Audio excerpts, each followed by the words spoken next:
Welcome to my music class. आज की class में हम सीखेंगे कि किसी भी सॉन्ग का जो स्केल है उसे कैसे बदला जाए। आप मान लीजिए कोई सॉन्ग आप सुनते हैं, आपको अच्छा लगता है, उसे आप एज इट इज़ जैसा आप सुन रहे हैं वैसा का वैसा हारमोनियम पे बजा देंगे, लेकिन गाते वक्त आपको कभी प्रॉब्लम हो कि वो डाउन है या फिर काफ़ी ऊंची पिच पे है, तो आपको गाने में उसको कंफर्टेबल नहीं होगा। इस वजह से आप चाहते हैं कि मैं उसका ऑक्टेव जो है वो चेंज करना सीख जाऊं, उसका स्केल चेंज करना आपको आ जाए। तो आज की क्लास में मैं आपको यही टेक्निक बताऊंगी कि हम किसी भी सॉन्ग का स्केल जो है वो कैसे बदल सकते हैं। उसके लिए हम एक सिंपल सा सॉन्ग लेंगे, पहले उस सॉन्ग को हम स्वरों को समझेंगे और फिर हम उसका स्केल बदलेंगे। सॉन्ग हम ले लेते हैं, पुराना सॉन्ग है। जब कोई बात बिगड़ जाए, जब कोई मुश्किल पड़ जाए, तुम देना साथ मेरा ओ हमनवा। अब ये जो मैं गा रही हूँ ये मेरे लिए टोन ठीक है, लेकिन अगर आप लोग इसको गाना चाहेंगे, आपको ठीक नहीं लग रहा, आप उसको सीख कर समझ कर बदलना चाहते हैं, तो मैं आपको उसका तरीका बताऊंगी। सबसे पहले आप देखेंगे कि सॉन्ग शुरू किस स्वर से हो रहा है। ये स्वर, उस सॉन्ग के मिलते जुलते स्वर कौन से हैं। उस सॉन्ग में हम हमेशा 3 स्वरों का ग्रुप लेकर चलते हैं, सा, गा और पा। ये बिल्कुल इजी वे में आपको बता रही हूँ। इसे वेस्टर्न लैंग्वेज में कोड्स बोलते हैं, लेकिन वो हम अलग क्लास में क्लियर करेंगे कि कोड्स क्या होते हैं, सॉन्ग्स में जो कोड्स है वो क्या यूज़ होगा। लेकिन आज आप ओनली इतना समझेंगे कि सा गा पा ढूंढेंगे आप उस सॉन्ग में, अगर आपको बजाना आता है। उस सॉन्ग का सा गा पा थोड़ा सा आप ध्यान रखेंगे। ये सॉन्ग हमारा सा सुर से ही शुरू हो रहा है, तो हमें सा गा पा जैसे मान लीजिए मिल गया है। ये जो है हमारा बी फ्लैट मेजर स्केल है, या फिर आप इसको बी फ्लैट या फिर आप इसको सी शार्प भी कह सकते हो। तो हमने इसको बजाया, लेकिन गाते वक्त मुझे डाउन लगा, मैं इसको बदलना चाहती हूँ। आप उसको कितने टोन्स ऊंचा करना चाहते हैं ये देखिए। अगर 2 टोन ऊंचा करना चाहते हैं तो एज इट इज इसका जो आप कोड है वो चेंज करेंगे। 2 सेमीटोन्स मतलब सा के बाद हम रे पर आ जाएंगे। एक तो ये सा, ये सुर बदला और हम अगले पे गए, तो जो हमारा कोड पहले था सा गा पा, उस सुर से अगले सुर से हम सा गा पा ढूंढ लेंगे। ये हमने सा गा पा ढूंढ लिया। ये मैं अपनी एक पिछली वीडियो में बता चुकी हूँ कि सा किसी भी सरगम को आप अलग अलग स्केल से कैसे बजा सकते हैं। आप क्लियरेंस के लिए आप मेरी पिछली वीडियोस में ढूंढ सकते हैं कि एक ही सरगम को हम 12 सुरों में कैसे बजाएंगे।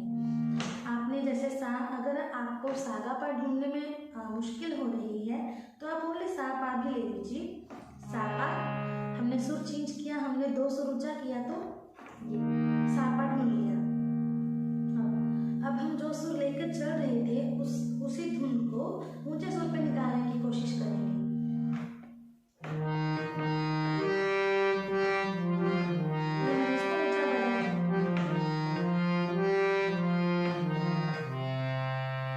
गैप जो है उतना रहेगा, जैसे पहले मैं लास्ट के सुर पे आई थी, थोड़ा मिक्स हो रहा है। देखिए, जब कोई मुश्किल पड़ जाए, आप देख पा रही हैं मैं इस सुर पे आ गई हूँ, लेकिन अब मैं जो है 2 सुर ऊंची चली गई हूँ, तो अब मेरा जो स्टे है वो सुर किस पे आएगा, ऑब्वियसली इस सुर पे आएगा, क्योंकि अब मैं ऊंचा कर रही हूँ। अब इस पे मैच करके देखिए, इसी सुर पे हम लोग आएंगे। जब कोई बात बिगड़ जाए, जब कोई मुश्किल पड़ जाए, तुम देना साथ मेरा ओ हमनवा। ये मैंने इसको बजाया। एक तो तरीका ये है कि आप मैच कर करके चलेंगे कि पहले एक सुर ऊंचा ये था, एक सुर नीचा भी ये हो गया, या पहले मैं इस सुर पर रुकी थी, इसका ऊंचा एक सुर क्या होगा, आप 2 सुर ऊंचा करेंगे तो 2 सुर ऊंचा कौन सा होगा।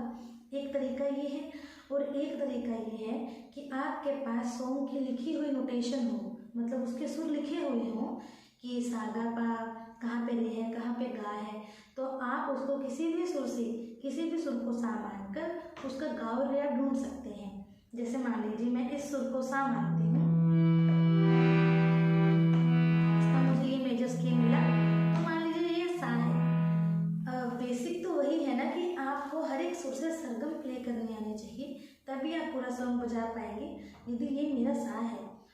बाद रे होगा क्या होंगे, सॉन्ग जो है वो रे गा की तरफ बढ़ रहा है, तो ये सुर होंगे।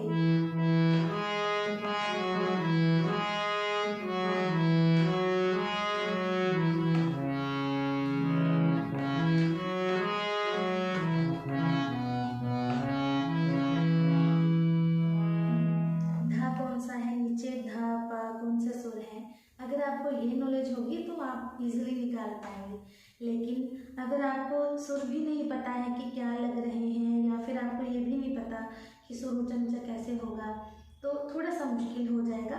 अगर आप सुर की नॉलेज के साथ चलेंगे, कुछ समय संगीत को सीखने के बाद ये तरीका अगर आप यूज़ करेंगे, तो आपको इनको रटने की ज़रूरत भी नहीं पड़ेगी। आपको ये भी नहीं ढूंढना पड़ेगा कि सा कौन सा है और रे कौन सा है। खुद ब खुद जो आपका जो माइंड है, आपको नॉलेज के अकॉर्डिंग आपके फिंगर अपने आप ऊपर नीचे ले जाएगा। लेकिन ये कैसे होगा, अगर आप थोड़ा हार्ड वर्क करेंगे, थोड़ा प्रैक्टिस करेंगे, सुरों को समझेंगे, सुरों के गैप को समझेंगे कि ट्यूनिंग में कितना गैप है और कितना मुझे बजाने में चाहिए। जब कोई बात, ये दो सुर, जब कोई बात, ये जो गैप है ये कितने सुरों का गैप है।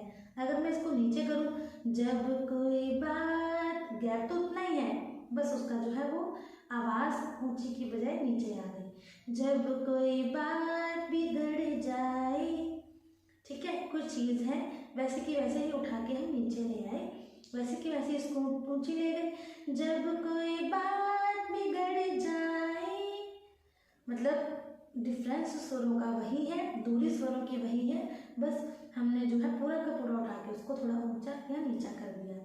धीरे धीरे आप लोग ये चीज़ को प्रैक्टिस करेंगे तो समझ आने लगेगा। और अगर मेरी बताई हुई टेक्निक से आप करेंगे कि एक एक सुर जैसे आप पहले सेम बजा रहे थे, फिर अगर आपने दो सुर ऊंचा किया है तो हर एक बटन जो है वो दो दो सुर ऊंचा लगता जाएगा और आपकी सेम टेक्निक से जो है पूरी धुन बन जाएगी। और भी बहुत सारे टॉपिक्स हैं धुन को निकालने के लिए, संगीत को सीखने